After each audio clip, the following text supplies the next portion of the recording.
Il y a un conseil très important que je voudrais partager avec vous. Une fois, le grand savant Ibn Taymin a dit « Éloigne-toi de 6 types de femmes. » Le premier type est appelé Al-Anana. C'est le genre de femme qui se plaint toujours. Peu importe ce que vous faites, rien n'est jamais suffisant pour elle. Elle trouve toujours quelque chose à redire. Le deuxième type est Al-Manana. C'est celle qui rappelle sans cesse les faveurs qu'elle a accordées, ou les services qu'elle a rendus. Elle n'oublie jamais de mentionner ce qu'elle a fait pour vous, comme pour vous le rappeler constamment. Le troisième type est Al-Hana. C'est la femme qui se remémore son ancien mari qui parle de lui avec nostalgie, et compare son mari actuel à l'ex-ex. Si elle en parle toujours, cela peut créer une atmosphère toxique dans le couple. Le quatrième type est Al-Hadaka, celle qui est constamment fascinée par les plaisirs mondains, les choses matérielles. Elle en vient à imposer ses désirs à son mari, le mettant sous pression pour satisfaire ses envies coûteuses. Le cinquième type est Al-Baraka, celle qui passe ses journées à se faire belle de manière excessive, oubliant qu'il y a une différence entre prendre soin de soi et être obsédé par l'apparence. Ce comportement peut devenir un obstacle dans la relation, car il est basé sur des valeurs superficielles. Enfin, le sixième type est Shadara. C'est la femme qui parle tout le temps, mais rarement de choses utiles. Elle bavarde sans cesse, souvent sur des sujets futiles, ce qui peut épuiser son entourage. Ces conseils ne sont pas là pour critiquer, mais pour nous aider à reconnaître des comportements qui pourraient nuire à la sérénité de nos foyers. Il est essentiel de s'efforcer de bâtir des relations basées sur la compréhension mutuelle et le respect.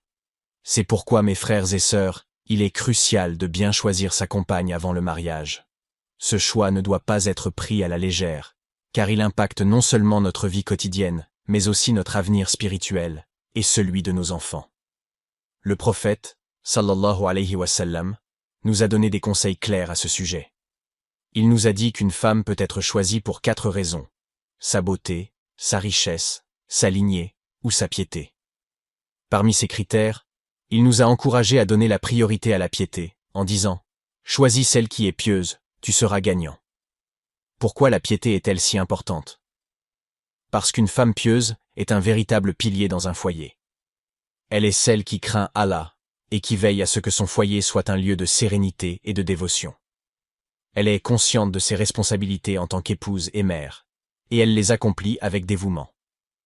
Une femme pieuse soutient son mari dans les moments difficiles, l'encourage à rester sur le droit chemin, et élève ses enfants dans la crainte d'Allah.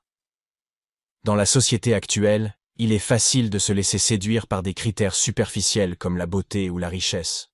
Pourtant ces choses sont éphémères, et ne garantissent pas le bonheur à long terme. La beauté s'estompe avec le temps, et la richesse peut disparaître en un instant. Ce qui reste, c'est le caractère et la foi. Une femme qui craint Allah et qui vit selon ses commandements apportera la paix et la stabilité dans le mariage, même dans les moments difficiles.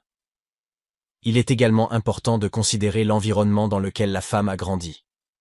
Si elle a été élevée dans le luxe et l'abondance, il est crucial de réfléchir à la manière dont elle pourrait s'adapter à une vie plus modeste, si tel est le cas. Un écart trop grand dans les styles de vie peut créer des tensions et des incompréhensions au sein du couple.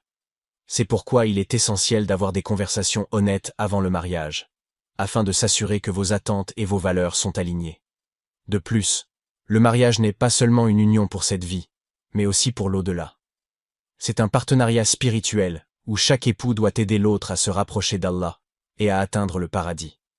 Une femme pieuse vous rappellera toujours vos devoirs envers Allah, vous encouragera à accomplir vos prières, à donner en charité et à être une meilleure personne. Avec elle, le foyer devient un lieu de bénédiction où règne l'amour, la compassion et la crainte d'Allah. Enfin, il est important de se rappeler que le mariage est un contrat devant Allah. En choisissant une femme pieuse, vous choisissez quelqu'un qui comprend la gravité de ce contrat et qui fera tout pour le préserver. Ce n'est pas seulement une question de bonheur personnel, mais aussi de responsabilité envers Allah. Une femme qui prend cette responsabilité au sérieux est un véritable trésor. J'espère que cette vidéo vous aura été bénéfique. Qu'Allah nous guide et nous protège tous.